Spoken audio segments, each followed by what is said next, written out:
So this was not a video that I was actually expecting to make initially.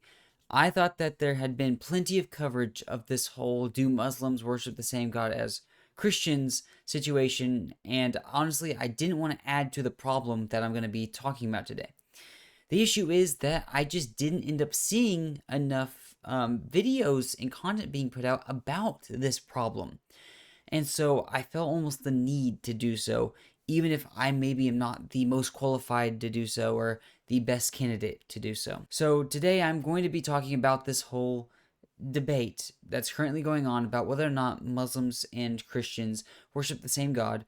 But rather than giving my own opinion throughout the entire thing, which I will comment on it a little bit, but rather than making that the sole purpose of the video, I wanted to instead point out some things that really need to be fixed about this whole situation. Before I get into the specifics of it, let's just go ahead and look at 3 quick clips to go through, and then I'll get into what I mean by a problem. Alright, so the clips I'm going to go into are about some of these back and forth dialogues that were happening, and they're not going to be necessarily about the arguments that both sides were making, but rather it's going to be about the tone and the attitude and the way that they portray themselves, not only to each other, but to the entire live stream chat and now to the entire internet, because it's on YouTube now with 72,000 views. And that's not even counting, obviously, the views from the live streamer, how many people were there live. And so let's just quickly look at this first clip. It's a specific rejection of the referent. Is Islam predicated irrelevant? No, it's not. If it's predicated on rejecting that thing, then it's no longer referring to the worship and adoration of that thing.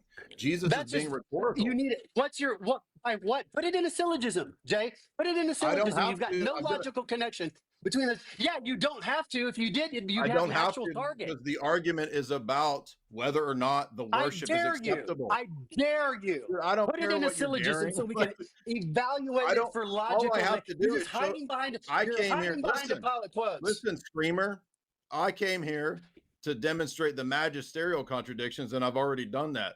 You said that God can be worshipped as a demon and as the true God at the same time. You already made a no, nobody ever said that. Nobody ever said. Okay, so I'm gonna stop there, but it goes on and on.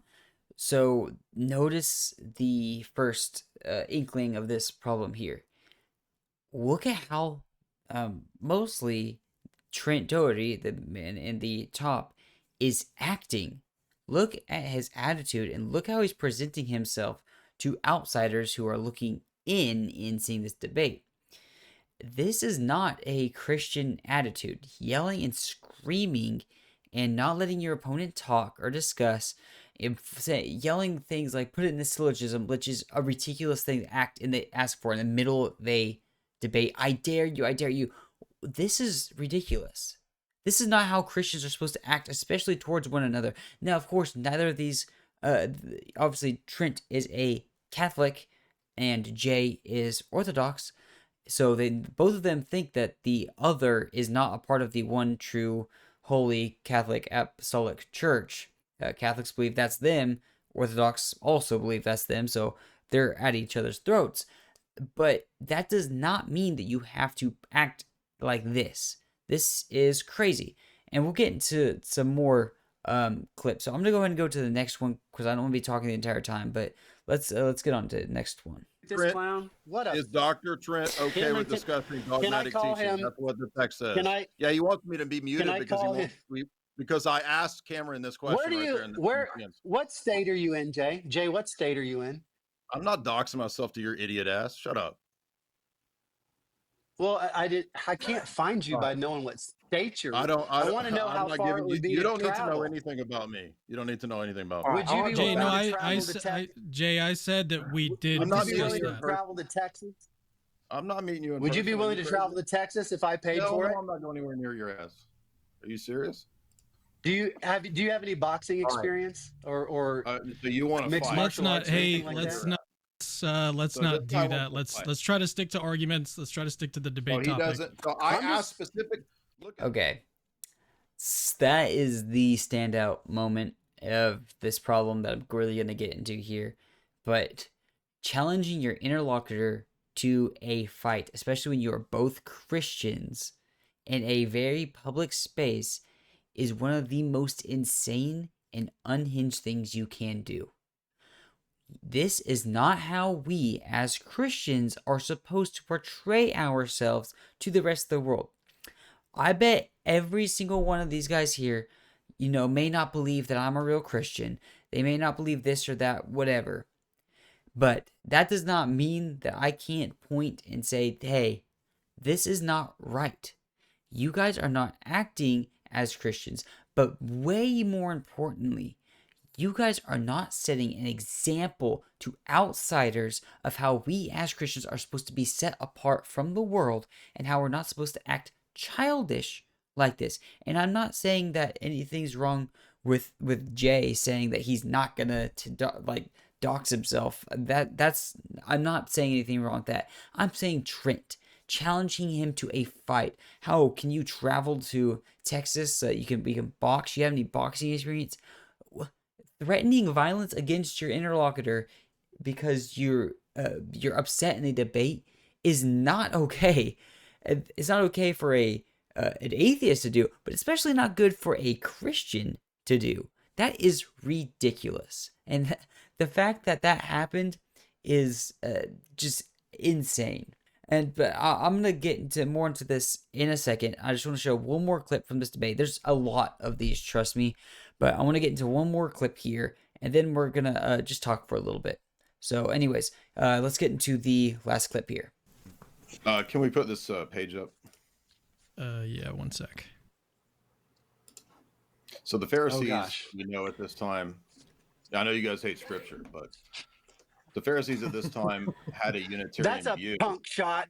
Why don't you shut up, man? Every time I try to talk, people without good ideas take punk shots dude. like You're that. Just a fucking clown, man. That's you're a punk move. Dude. Low class. You won't let me make the argument. Low class. You won't make the argument. Listen to this. All right, let's let Jay. So I found this pretty ironic. There's other parts in the stream where Trent is mocking Jay, where he's also taking punk shots, pop shots, whatever he's saying. I can't completely clear out what he's saying because they're talking over each other. To point at somebody else's behavior when you are behaving the same, if not in worse ways, in terms of challenging people to fight and stuff, is ridiculous. And no, and yes, at this point, Jay's probably fed up, but it's also, we could say, okay, he shouldn't have been saying, hey, shut up. Okay, I understand. And I'm not trying to be biased here and only point out places where Trent was being childish, but it's kind of hard to do because these are the most mainstream parts of this debate. And of all the parts of people being so-called childish, it is mostly Trent here. Yes, and I understand Jay Dyer is not somebody who is always soft-spoken in debate either. I understand that. I understand he gets frustrated a lot, especially in his long live streams where he's debating people for 5-6 hours. I understand that. And so I'm not trying to defend Jay as if he's never got frustrated and maybe said something he's not supposed to. I understand that. That's not my point at all. My point here is that on the public stage, in a major mainstream debate to people who not only are going to be Christians, but also not Christians, to Muslims, to atheists, because this did get to those groups, as I'll show you one single example later. When you're on stage like this is not the time to act like a child and to act like a non-Christian. I'm not saying that Jay is completely divorced or innocent of maybe saying something he shouldn't have in this debate. I'm not saying that at all.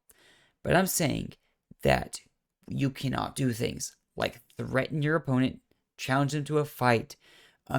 Oh, I dare you to do that. This is ridiculous. We have a way that we are supposed to act. And regardless of disagreements, we need to act that way and not set a bad example for people outside of the faith. And so some people now may say that, well, you're just exaggerating. This really isn't getting outside of Christianity. But I disagree. And we have an example here I'll show you on Twitter. So this is Ben Watkins. He debated one of his best debates, in my opinion, is debate between him and Trent Horn. Fantastic debate. But see here, he was literally posting during the debate, during the live stream. He was not somebody who just saw clips after. He was actively watching and then posting to his Twitter. You can see these don't have a little amount of impressions. Even if he only had 15 impressions. If one of those is an atheist and they see a bad example, that's one person who may be shoved further away from Christianity. Here, he's actively pointing out stuff, laughing. He's almost treating it as like a comedy show or a TV show or entertainment. And that's the problem. If you act in a way that is ridiculous to people outside of the faith and entertaining to them in a bad way, we can't be surprised when they take entertainment from it and don't attribute anything positive to it. This is a very worthwhile topic to discuss. Catholics believe that Christians and Muslims worship the same God. Protestants and Orthodox do not generally. This is a very important topic to discuss. I obviously do not agree with the Catholics. I believe that the Christian God and the Muslim God are two completely divorced things, and that Muslims absolutely do not worship the true God. However, if I was going to discuss that with somebody, I would have to make sure I didn't do things like, I don't know, challenge them to a boxing match. That's crazy. And again, I'm not saying that Trent is a horrible person. I'm just saying we have to be careful when we're discussing things in the public eye. I think it's also important to remember 1 Peter chapter 2, starting at verse 9, where it says, "But you are a chosen race, a royal priesthood, a holy nation, a people for his own possession, that you may proclaim the excellencies of him who called you out of darkness into his marvelous light. Once you were a people, but now you are God's people. Once you had not received mercy, but now you have received mercy. Beloved, I urge you, as sojourners and exiles, to abstain from the passions of the flesh, which wage war against your soul. Keep your conduct among the Gentiles honorable, so that they may speak against you as evildoers, that they may see your good deeds and glorify God on the day of visitation." We are to glorify God with our deeds and our actions, not put him down or shove people further away from him. This is really important. Now, I've said enough on that, and I'm not going to sit here and preach any further, but I do want to have, as far as my opinions go, I did feel it'd be weird to go through this video without mentioning some of them. I will say one thing about this. I already stated what my opinion is. I do not believe that Christians and Muslims worship the same God. However, there's one other thing that I think is worth mentioning. In the debate, the Catholics were presenting an analogy that Lois Lane can love and adore Clark Kent while also not knowing that he can fly as Superman. All right? They were attributing this also to the Muslims. The Muslims can worship and adore the true God without knowing that they are worshiping and adoring the true God. I think that there is a major issue with that analogy, and here's what it is. So the big problem I see with this analogy is it conflates two very big things. It conflates Lois Lane, who is ignorant of the fact that Clark Kent is Superman, or ignorant of the fact that Clark Kent claims to be Superman or to be able to fly, with Muslims who are not ignorant about the Christian and true God. They actually know what Christians claim the true God to be, and they actively reject the Trinity because of that. Lois Lane, I'm sorry if I'm not saying her name right. It's a fictional character anyways, but I'm probably not saying her name right. But she is ignorant of either the claims of Superman and the fact that Superman can fly. Muslims are not ignorant of what Christians claim the true God to be, and that the true God is a Trinity. The Christian God is a Trinity. These are two very different things. You could make that Superman analogy if she was not ignorant about what Clark Kent claimed to be. If Clark Kent came up to her every day and said, "By the way, I'm Superman, I can fly, and here's a demonstration of this, then you could make that analogy. But it doesn't work whenever one group is innocent, one group is ignorant and the other isn't.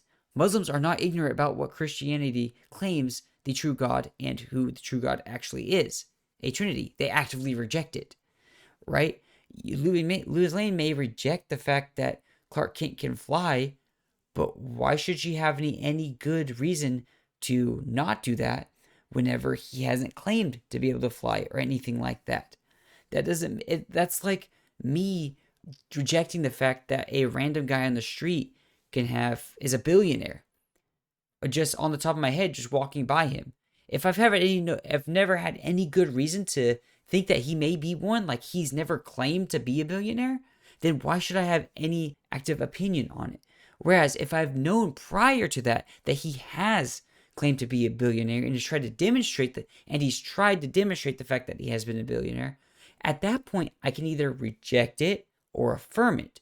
But at that point, I'm no longer ignorant about that fact or about that claim. And I think this could be demonstrated pretty easily through scripture.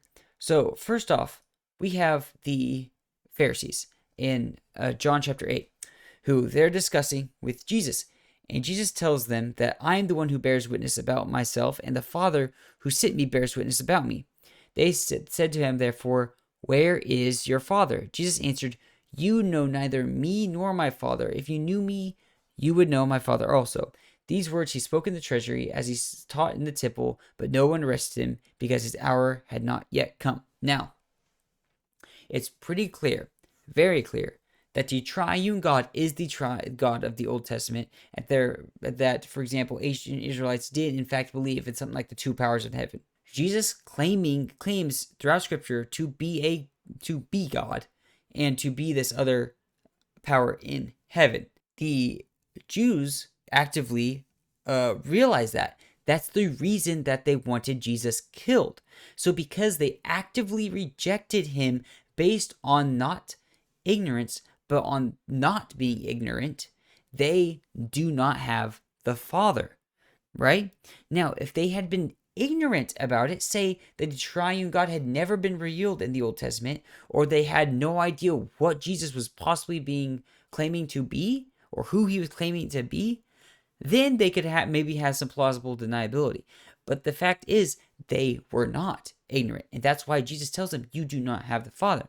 Now, where a lot of, say, Catholics will go to now is Acts chapter 17, where it says, starting at verse 22, so Paul, standing in the midst of Areopagus, I don't know how to say that, men of Athens, I perceive that in every way you are very religious. For as I passed along and observed the objects of your worship, I also found an altar with this inscription, to the unknown God. What therefore you worship as unknown, this I can proclaim to you. The God who made the world and everything in it, being Lord of heaven and earth, does not live in temples made by man, nor is he served by human hands as though he needed anything, since he himself gives to all mankind life and breath and everything.